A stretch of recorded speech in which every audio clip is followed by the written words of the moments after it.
अब मैं इस समय नहीं है। अब मैं केवल श्री नरेंद्र वर्मा जी के नोटिस को सुनूंगा और उसके बाद जितने भी माननीय सदस्यों के नोटिस हैं सबको मैं सरकार के पास आवश्यक कार्यवाही के लिए बहुत महत्वपूर्ण किसानों माननीय नरेंद्र वर्मा जी, मैं आपके माध्यम से अरे आप अध्यक्ष, अब मैं आपके माध्यम से प्रदेश के लाखों लाख बेरोजगार नवयुवकों पर हो रही उत्पीड़ित कार्रवाई की ओर ध्यान आकर्षित करना चाहता हूं। दिनांक 4/12/2021 को लखनऊ में 1090 चौराहे पर शिक्षक भर्ती प्रकरण को लेकर के शांतिपूर्वक ढंग से कैंडल मार्च निकाल रहे थे। वहां पर पुलिस आ गई। शांतिपूर्वक चल रहे मार्च पर लाठियां बरसाना शुरू हो गई। उसमें तमाम हमारी बेटी और बहनें भी थी जो घायल हुई। लोकतंत्र में अपनी बात शांतिपूर्वक रखने का अधिकार इस प्रदेश और देशवासियों को सबको है, परंतु भाजपा की सरकार में यह अधिकार लगातार छीना जा रहा है। उत्तर प्रदेश में 69,000 शिक्षक भर्ती में पिछड़ों, दलितों, अल्पसंख्यकों और 10% सवर्णों, अपर कास्ट के सवर्णों को भी जो निर्धारित आरक्षण का लाभ मिलना था उसमें नहीं दिया गया। संविधान में जबकि आरक्षण की व्यवस्था है और उसका उल्लंघन किया गया। इस भर्ती में लगभग 20,000 सीटों के न मिलने की शिकायत आरक्षण में दिए जाने की मांग को लेकर कैंडल मार्च निकाल रहे थे, जिसका पिछड़ा वर्ग आयोग द्वारा संज्ञान भी लिया गया है और उसमें राज्य सरकार को निर्देशित भी किया गया है। भाजपा सरकार शिक्षित बेरोजगारों के साथ खिलवाड़ कर रही है, उनका हैरेसमेंट हो रहा, सरकारी नौकरियों का फॉर्म भराकर लगातार परीक्षा लीक की जा रही है, शिक्षित पेपर आउट किए जा रहे हैं। अब सुनने को बात तो आ गई आपकी, एक मिनट, जिसमें उच्च स्तर के अधिकारी और सत्ता पोषित नेताओं का भी हाथ है। शिक्षित बेरोजगार किसी तरह फीस भरता है, किराया भाड़ा लगाकर परीक्षा देता है, उसके बाद परिणाम और परीक्षा उसकी लीक हो जाती, निरस्त हो जाता है। एक तो सरकार परीक्षा नहीं कराती, जो परीक्षा करवाती उसका पेपर लीक हो जाता है। जानबूझकर ऐसी एजेंसियों को जिम्मेदारी दी जाती है जो ब्लैक लिस्टेड और फर्जी पते पर रजिस्टर्ड है। जैसे कि अभी यूपीटीई की परीक्षा के पेपर लीक हुआ, जांच में परीक्षा एजेंसी RSM फिनवर्स कंपनी नामक फर्जी पते से रजिस्टर्ड पाई गई। पेपर शराब गोदाम में रखे गए थे। यह एजेंसियां करोड़ों का खेल करती हैं। भाजपा सरकार ने 2015 में अक्टूबर 2021 तक 16 परीक्षाओं के पेपर लीक हुए हैं। अब 2014 की बात कैसे उठाएंगे? नियम 2016 से लेकर 17 से लेकर मार्च 16 की बात से लेकर आज प्रदेश का शिक्षित नवयुवक आक्रोशित है। वर्मा जी, आपकी बात आ गई है, स्थिति उत्पन्न खड़ी हो रही है। माननीय अध्यक्ष जी, इसी सरकार ने सत्ता पक्ष के जो इनका लोक संकल्प पत्र है उसमें प्रदेश के 70 लाख युवाओं को नौकरी देने की बात कही गई थी। अब तो आपकी इनकी चलाचली की बेला है। अब ये श्रमिकों को भी देने जा रहे हैं। अब ये संकल्प पत्र फिर से बना रहे हैं माननीय खन्ना जी। पहले पुराना संकल्प पत्र पूरा तो करे, जनता इनका दोबारा संकल्प मानेगी नहीं मानेगी, क्योंकि इनका संकल्प पत्र बिल्कुल कागज का एक छोटा पन्ना निकला। ना युवाओं को रोजगार मिला, ना युवाओं को लैपटॉप मिला, ना किसान काम की दोगुनी हुई, हुआ कुछ नहीं और चुनाव आ गया। इसलिए माननीय अध्यक्ष जी, आपसे निवेदन करना चाहते हैं, यह विषय महत्वपूर्ण भी है क्योंकि युवाओं से जुड़ा हुआ है और प्रदेश के करोड़ों युवाओं से जुड़ा है, जिनके परिजन, जिनके गार्जियन को अपेक्षा थी कि हमारे बेटे को, हमारी बेटी को नौकरी मिलेगी, उनके साथ खिलवाड़ हुआ है। सदन की समस्त कार्रवाई रोककर इस पर चर्चा करा दी जाए, यह विलंबनीय है, लोक महत्व का भी है। माननीय संसदीय कार्य मंत्री, मान्यवर, एक बार ये भी कह देते कि जो कार्रवाई हुई है वो बेमिसाल है, वो कम से कम ऐसी है कि एग्जाम्पलरी है। और मान्यवर, ये सरकार पूरी तरीके से कानून सम्मत तरीके से हर परीक्षा कराने के लिए संकल्पित है मान्यवर, हर परीक्षा मान्यवर। और लेकिन मान्यवर, अगर कोई मिसचीफ करता है, अगर कोई किसी प्रकार से कानून अपने हाथ में लेने की मान्यवर कोशिश करता है तो उसको कड़ी से कड़ी सजा देने के लिए भी मान्यवर तत्पर है मान्यवर। मान्यवर, ये जो विषय है मान्यवर,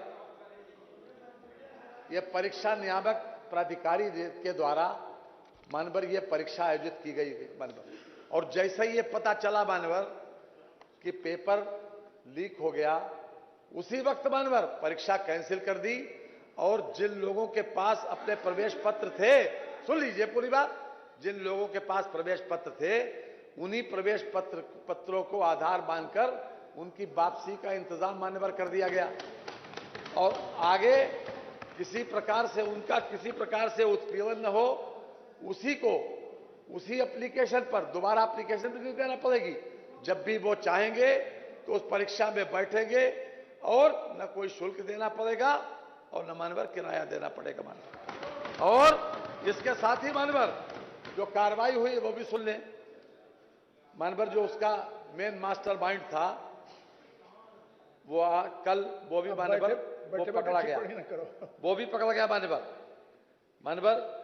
ये एसटीएफ को जांच मानवर दी गई और एसटीएफ की विभिन्न टीमों इकाइयों द्वारा अलग अलग जनपदों की कुल 10 अभियोग पंजीकृत कराए गए मानवर, जिसमें कुल 33 व्यक्तियों को प्रयागराज से 18, शामली से 4, लखनऊ से 4, अयोध्या से 3, कौशाम्बी से 1 और जनपद बागपत से 1, नोएडा 2 गिरफ्तार किया गया मानवर। ये सरकार की निष्पक्षता पर जो सवाल उठा रहे हैं मानवर, हमने एसटीएफ का गठन किया और अलग अलग जनपदों से जहां जिसके ऊपर उंगली उठी, जो जांच में आया उसको मानवर गिरफ्तार करके मानवर जेल में भेजा गया। और ये कह रहे हैं कि सरकार करवा रही है मानवर। कम से कम ये तो देख लेते, धुआं अगर है कहीं पर तो आगे जरूर होगी मानवर।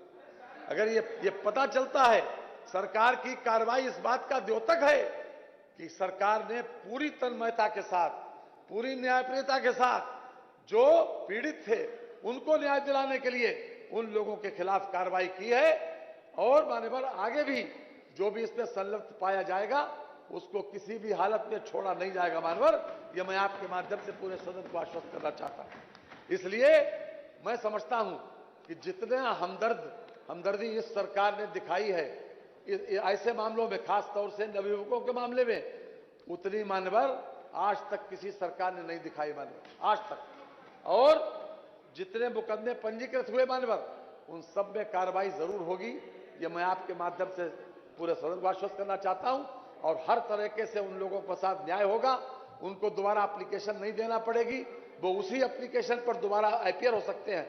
और मानवर हर तरह से हमारी हमदर्दी उनके साथ में है जो लोग परीक्षा में बैठे थे। धन्यवाद। माननीय नेता प्रतिपक्ष, अब आप अपने नेता इतने परीक्षा हुए और परीक्षा का पेपर आउट हो गया, का दोबारा कभी परीक्षा हुआ? का वो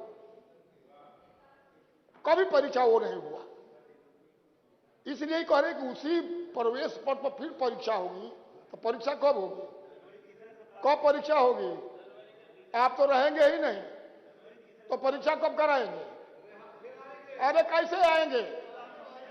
सुनिए तो, परीक्षा देने लड़का आया ट्रेन से, बस से, वो अपना भाड़ा लगाया, परीक्षा के लिए पैसा जमा किया, माननीय अध्यक्ष जी, जनवरी पेपर आउट कराया, सरकार जानबूझ करके आउट परीक्षा जनवरी के हमको नौकरी ना देना पड़े, कि हमको नौकरी ना देना पड़े, कि जिस एजेंसी को दिया गया है इसकी तो जांच कराइए कि एजेंसी कौन है।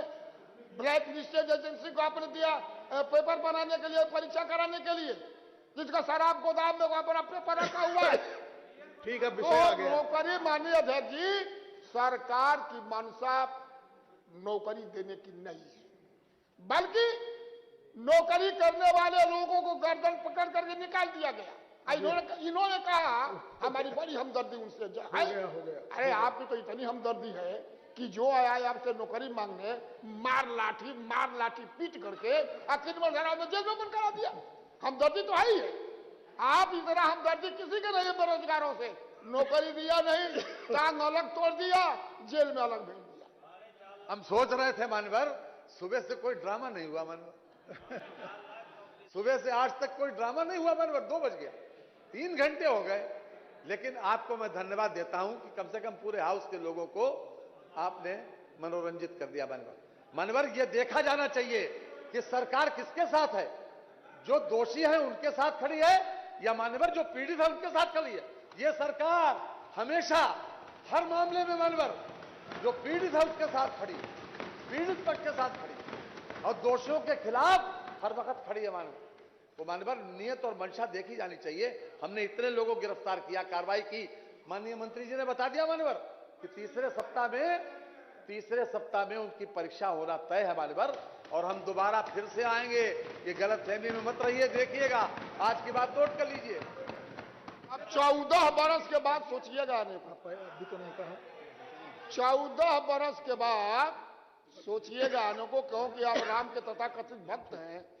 मुंगेरी लाल के तो भी- सपने देखना बुरा नहीं तो है। भी उनको राज मिला, फिर चल गए वन, 14 बरस के बाद अब ये हो लौटे। गया। फिर आप अभी 14 बरस के बाद लौटे हैं, अनवर, मेरा आपसे फिर आग्रह 14 है, बरस के बाद लौटेंगे कि अब नहीं हो गया। लौटेंगे, अनवर, मेरा आपसे आग्रह है कि अब आगे बिल ले ले मानवर। वही मैं कह रहा हूं। अब मुझे 2 सूचनाएं देनी है। ये हो गया, इसको हमने अग्राह्य कर दिया।